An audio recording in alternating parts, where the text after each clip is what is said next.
Sweet. You ready? I'm always ready. Guys locked with the chain too.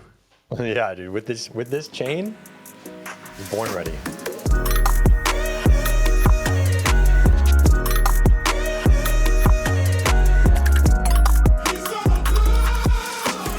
Hello and welcome back to the Net Gains Podcast. I am your host, Frank Field, joined as always by my co-host, Mr. Roger Parent, father of three. Hey, yo.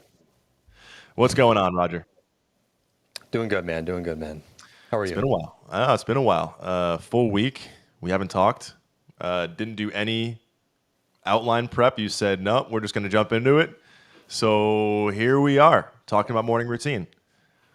Yeah, well, I think, and we're recording back-to-back episodes here. Yeah. Well, don't tell Too. everybody how the sausage is made. All right. Yeah. We swear we record, on a perfect cadence, very well-planned podcast, very well-produced, Yeah. always. Garrett's the only one keeping us afloat at this point. Yeah.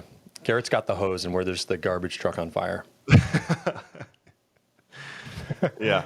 Hey, so really quick, I'm going to throw this at you. I didn't even prep you on this, but before we talk about morning routine, I want to get not even a yes/no answer, but just go crazy. Are you pro or anti labor unions?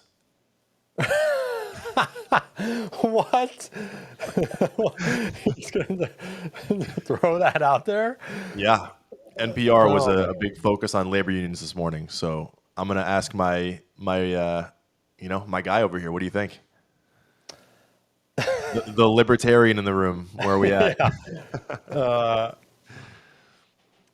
Interesting question. I think as with everything, I just feel like we're in such an extremist environment, and it feels like everybody's just so wrong when there's reasonable things in the middle. So, like the good side of a labor union is giving employees power from being abused, right? From being abused by employer, giving them leverage, essentially. So they can negotiate fair wages and fair conditions and other things that are pro-employee. The other side of it is there's also people in labor unions like, you get into that labor union and you can make $50 an hour and like they can't cut you, you could do whatever you want. And like it also gives, in some instances, too much leverage where, clearly it's not in the best interest of the business typically. So in the middle somewhere is, hey, if we didn't allow companies within late stage capitalism to get to monopolies through a variety of loopholes, then employees wouldn't need so much leverage. We wouldn't need labor unions in this way because there would be more jobs available, more diversity of jobs and employers available, such that they could just leave. And you saw this happen in 2021 here when we had the Great Resignation and when employees had more leverage than arguably ever before. And it's like, whoa, we got to pour cool water on that because employees have too much leverage kind of thing. That's what economically they did. We intentionally poured cold water on the economy. So Spoken like a true CEO on that one. yeah, I think that the big thing is you're always trying to balance the leverage between employee and employer such that it's just fair. Labor unions offset the leverage that these giant employers have in this current environment.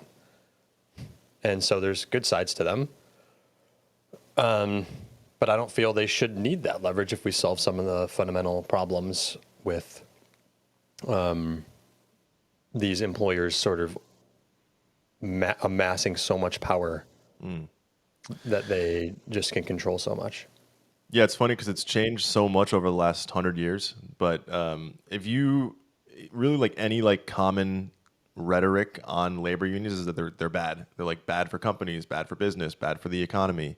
So like you said, there's definitely a middle ground in there. And I think we've come a long way. Like in the 20s, 30s, early 1900s when we had labor unions, they were really prevalent. Like there was terrible working conditions and like, people are like dying on the job and like there's fires that are happening and like factories are blowing up. So like it was pretty crucial at that time. But now I feel like it's flipped so far the other way, where again, like the companies have kind of taken power back more so. And it's rarely talked about, at least from what I see, labor unions. But the Starbucks one is going to the Supreme Court right now, so maybe that does kind of bring it back into focus again. And it does seem like we do need to do something about this capitalism that's just going rampant right now, and labor unions are kind of the good way to fight that. But my common like logical response to it is, if, for lack of a better term, like if mainstream media says labor unions are bad, they're probably okay. Like if anyone says anything is super bad or super good, there's probably a middle ground in there, like you're saying. Yeah, I mean, clearly, media in alignment with big business attempts to convince the population of whatever's in the best interest of big business. It's just the way it is. All media outlets on both sides, they run their advertising through these outlets, not even for the advertising.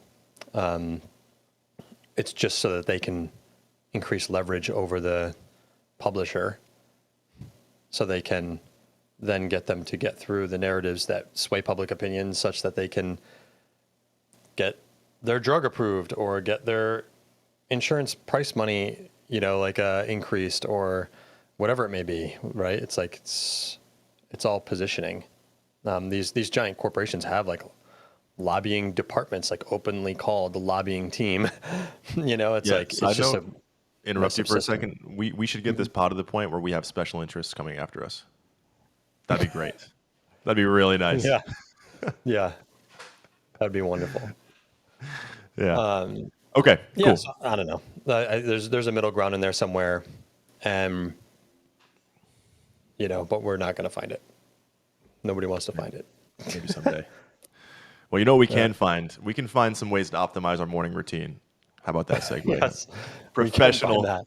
professional segue right there. All right, so cool. So we got some things we want to talk about. Best practices. There's some like low hanging fruit that we can do to like really improve morning routines. There's some stuff that it's pretty clear is bad for you in the morning that makes your day like much worse. But real quick, I want to go through yours first. As someone who has 3 kids, you own multiple businesses. You are trying to compete as a pro athlete again. So you have to be, I'm sure you have to be super dialed in on this morning routine. So what does your day look like in the morning? Yeah. Is it loosey goosey? Maybe it is. I don't know. Yeah. No, it's very important. I get up in the morning and see the kids out, right? Like it's like What time are you getting up? 6:30. The kids are out by 7:30, right? They're daycare, school, pre-K, they're all out. Then I'll train pickleball for hour and a half. Then I'll lift for an hour, and then I start my work day. Then any time ever that I've started my work day first, been like, I'm just going to get a little work done, and then I'm going to go work out, just doesn't happen. Like it's just, for me, it has to happen when I get up, because once I get into work, I get so absorbed into the work that I do that I end up like, my biggest thing is I sometimes just skip lunch because I end up just getting so absorbed when I'm in front of the computer working on a bunch of things, having a bunch of conversations at once. It's hard for me to step away. So yeah, I get up and I go through that process, and then I'm in by 10 typically, but I'm very lucky not to have to work a full time anymore. So I'll work 10 to 3 or 4, sometimes 5. Yeah, so I was going to ask that too. How did that differ when you were like really in the muck at Digital Position and like, in the weeds every single day growing the business? What did that look like? Yeah, it depends. Like, so what I would do at that point is, back in the day when I was working like 60 hours, I would get up very early before the kids got up, and I would get work done during those like crazy periods. And then I would see the kids out, and then try and follow a similar routine, but it would be more like I would work, and then I'd have someone come over at 9 a.m. to then work out and train for like an hour and a half. And then I would work the rest of the day, and then I would take the kids with me to training or train at night after they went to bed. Young kids go to bed at like 7:38, so you still have those 2 hours at the end of the day. So you just sort of find a way, man. Like it's hard to explain. Like even while I'm eating lunch, I would watch a video on volleyball to get some like mental reps in, even like at work per se. So yeah, I would just like get up earlier and get reps in at night if I needed to. So you've kind of identified now at this stage, like I need to get my workout in the morning and then my training, and then from there I can focus on work. So are there any other major keys that you have in terms of like I need this in my mornings to be locked in for the day? I think we'd be neglecting the audience if we didn't talk about diet, right? So I get up, I pound a glass of water, and then always try to drink a bunch of water to like just start the day. And then I will have typically a bowl of cereal, like Special K bananas with almond milk. And then and that I'll get like basically I'm carb loading for my workouts, provide me a lot of energy during the workouts. And then when I'm done working out, I'll have an egg sandwich with a protein shake. And then I go into work, and then I'll have typically like a late lunch. So it's like I try to get like carbs, and then I'll drink electrolytes while I'm pickleball training. Get carbs as I'm going into my training, and then I will hit like a lot more of the protein afterward. Yes, you're hitting on some of the major stuff there. I'm kind of in the same boat. Like I need to drink pound water when I wake up. So like whatever, full glass of water right when I wake up. I need to eat right away too, personally. If I just drink water, no eat, I'll just throw up. So so I got to get a little. I could go without eating until 1 p.m. no problem. Really. I have to like force myself to uncomfortably eat, or else I start just losing weight like crazy. But I think that also part of that routine to optimize the morning routine, it has to start the night before. I don't know if you mentioned that, but like drinking a lot of water at night before you go to bed, I've actually felt the difference in myself the last 8 weeks doing this. Where when I don't drink water, I can feel myself like my face is heavy and my face is like almost swollen a little bit. And these nights when I pound water before bed, have it like an extra glass and a half, like 30 ounces is roughly my number. Then I like See, I'm feel totally against you on that. really. Totally against You you. don't want to get up and I pee. Is that what it is? Yeah, like the interruptions of getting up and peeing once Hmm. or twice a night when you pound a bunch of water before bed. I will pound a bunch of water at 7 p.m. and then pee it all out at 9, 10 p.m. before I go to bed, and so that I can sleep through the night. So I think you're still drinking a ton of water before you go to sleep, but if you're drinking a ton of water at 9, 10 p.m., like, yeah, I can't stand that, like getting up in the middle of the night interruption. Yeah, you're totally right on that. It should be a little earlier, ideally. But like, let's say you've Mm. gotten busy and you haven't been able to drink water. I would still pound that before bed, and then just pee at night in order to not have. I mean, like, dude, I'm getting so old now. It's crazy. Like, if I just don't drink enough water before bed, I'm hungover the next day. Like, Yeah. Yeah. man, I mean, the fucking more you no. optimize too, the more it affects you. It's like like growing up, I didn't know diet and nutrition, and my family wasn't exactly the healthiest, and we'd have fast food all the time. And then when I got older and got healthy and I was training and I never had fast food, there was one time I'm driving home from that tournament. I think we might have talked about this, and I had that fast food and I like threw it up. And I'm like, oh my gosh, like I used to just pound that no problem. And now I'm like, ugh, like I Yeah. felt horrible afterwards. So the body definitely like adapts to the diet that you're used to. What's so funny? It's just slight tangent here, but I just went to this pizza place on Friday, Slice and Pint in El Segundo. Amazing. Would recommend if we have any listeners in LA. Best pizza I've ever had, and I was pounding it. I was pounding it. I probably had like two regular pieces and then 3.5 pieces of this deep dish. And like, a couple years ago, that's like lunch for me. Not even a problem. Dude, it's crazy now. Like I got such bad heartburn 20 minutes later. Couldn't even like walk. You know, chest is pounding. I had to take like deep breaths just to settle myself. Go home and like pound some Tums and some papaya enzymes. But you know, it is funny when the diet changes, like you said, because oh man, like 2 years, not even 2 years ago, I could have done that easily and not even had a second thought about it. And now it's like, shoot, it ruined my night just having pizza. Aren't you on like a weight loss journey right now? You pounding Uh, pizza, yeah, man? I'm Did you down. just I'm down admit four on our pounds. mental toughness podcast that you were breaking your rule? I'm down 4 pounds. I'm down to 209 now. So Nice. yeah, I want to get down to like 20, 203, 204. Yeah, I think that'll be my number. Yeah, 190. That's what you should be competing at. 190? No, dude. But it's professional volleyball, man. You got to be a string bean. Counterpoint. I'm trying to look swole for the cameras. So got, got to impress the ladies. I mean, that's definitely the most important. although actually you might be right because when I started dating Ia, I was probably more of a string bean, and now I'm up like 15 pounds. So it might be time to actually cut back. But I will say this off season, I'm gonna put on 20 pounds of bulk muscle and then beat all of your lifts, and then I'll cut it back again. That was fun when I did that. And just, it was fun just pounding like Oreo protein shakes and just like Yeah, yeah. putting on 20 pounds over any PR I'd ever hit. That was fun. But then need to shed it anyway. Yeah, yeah.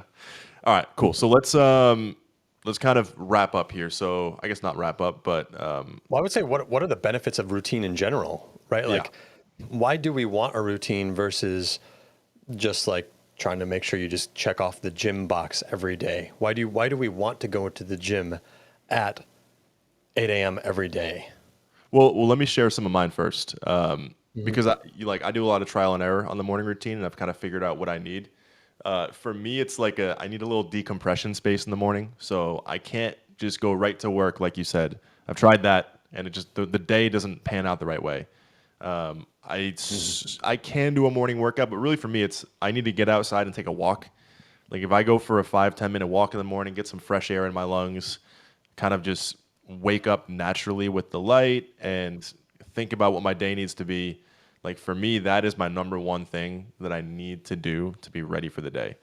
And then I can come back and have all my thoughts sorted on what needs to be done. I can map it out in my journal for the day. But if I don't do that, kind of like give myself the space to decompress and think about what the day needs to be, I just feel all sorts of jumbled up.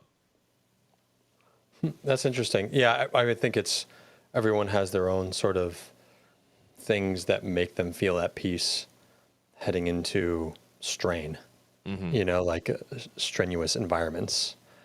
And for me, it's like I use this the Whoop band, which you do too. And like it's been really insightful just seeing like the recovery metrics of like, oh wow, I didn't recover well last night. Or even when you log everything every day, it's like you can start to see the links between, oh, I did the X, Y, and Z, and as a result, I recovered better or worse based on how I ate or what I did that day. So that I think you can sort of iterate on your morning routine over time as you learn more about yourself. Still important though to get in to have a routine that you're iterating on versus just YOLOing your everyday. Yeah, totally. Yeah, so for the listeners, you should map this out, and you can trial and error stuff, but like make a list of 3 things you want to do every morning. Maybe it's meditate, maybe it's take a walk, maybe it's get a morning workout in. I think we'd both agree that pounding water in the morning that should be standard on the list no matter what.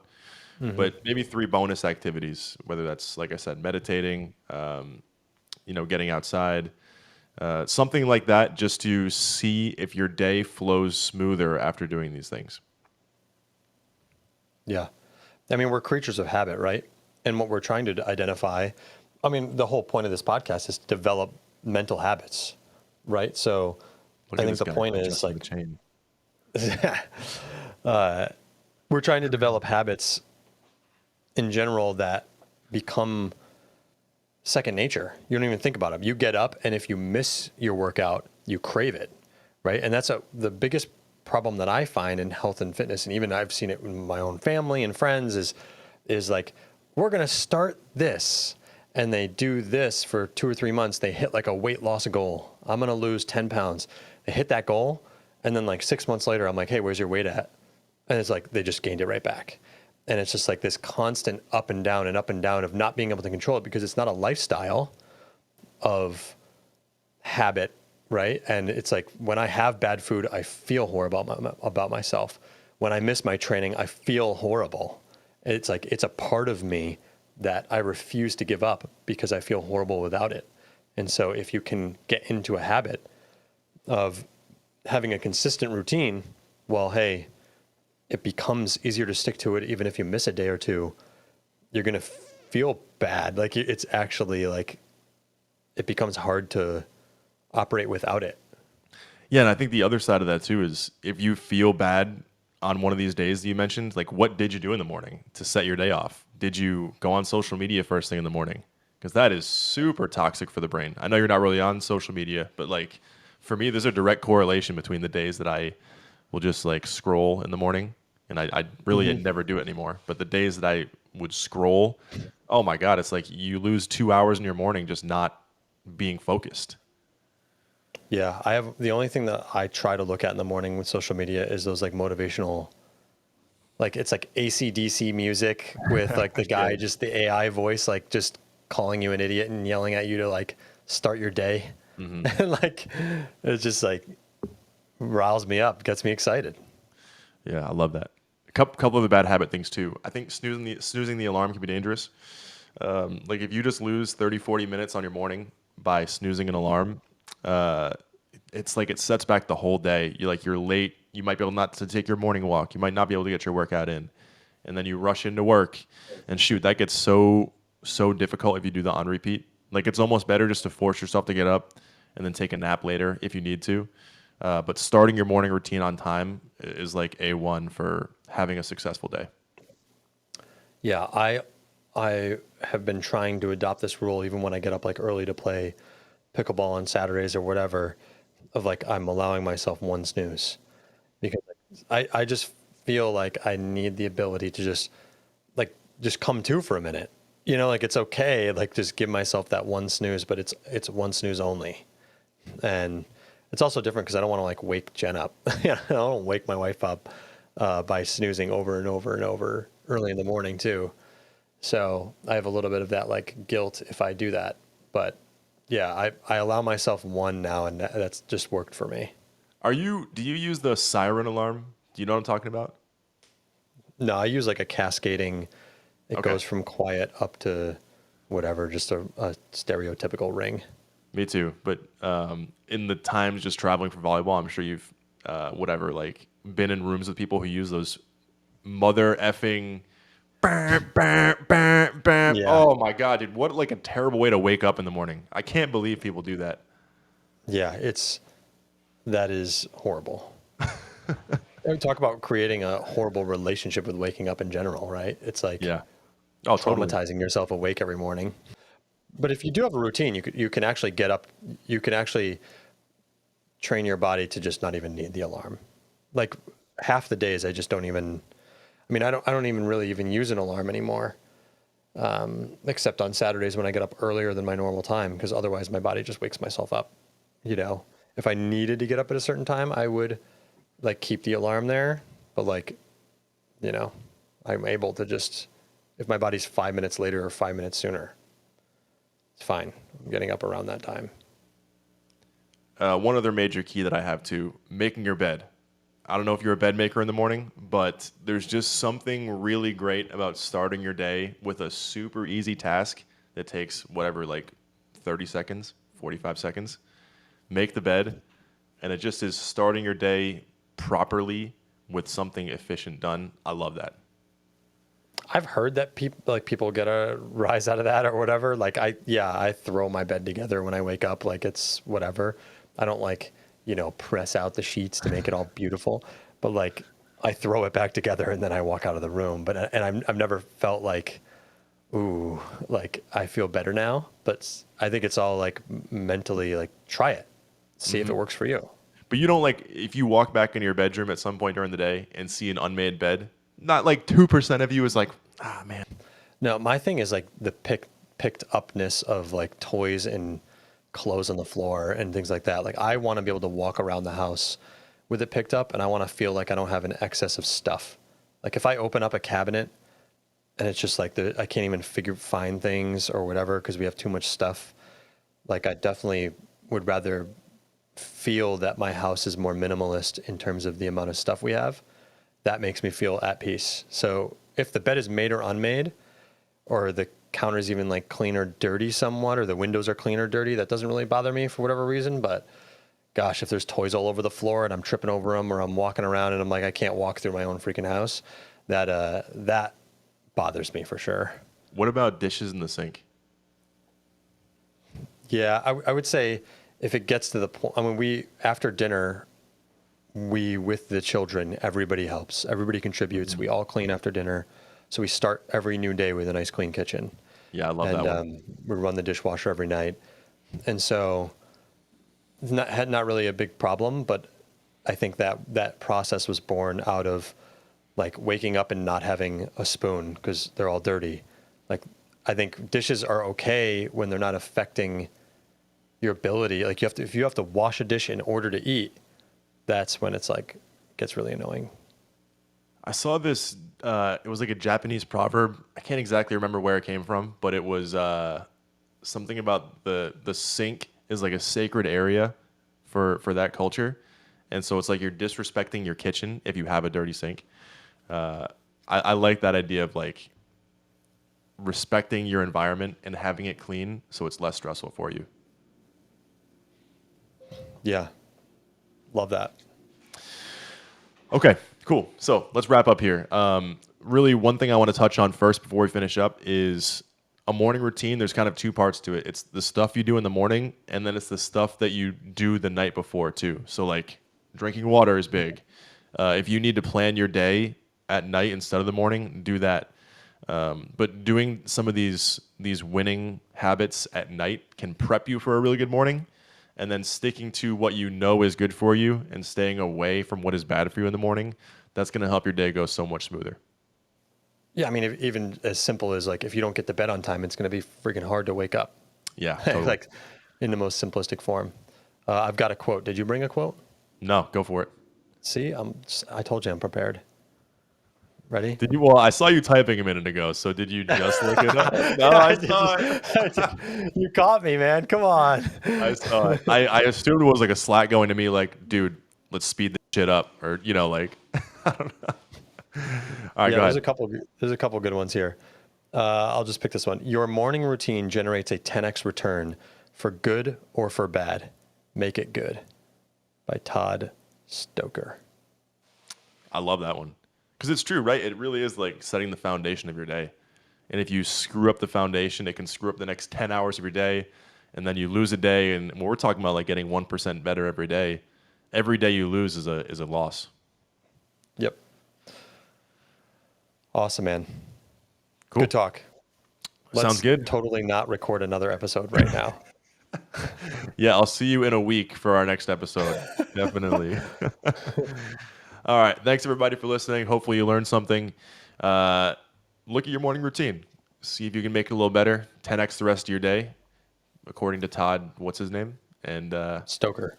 Stoker. And either way, we'll see you on the next episode. You.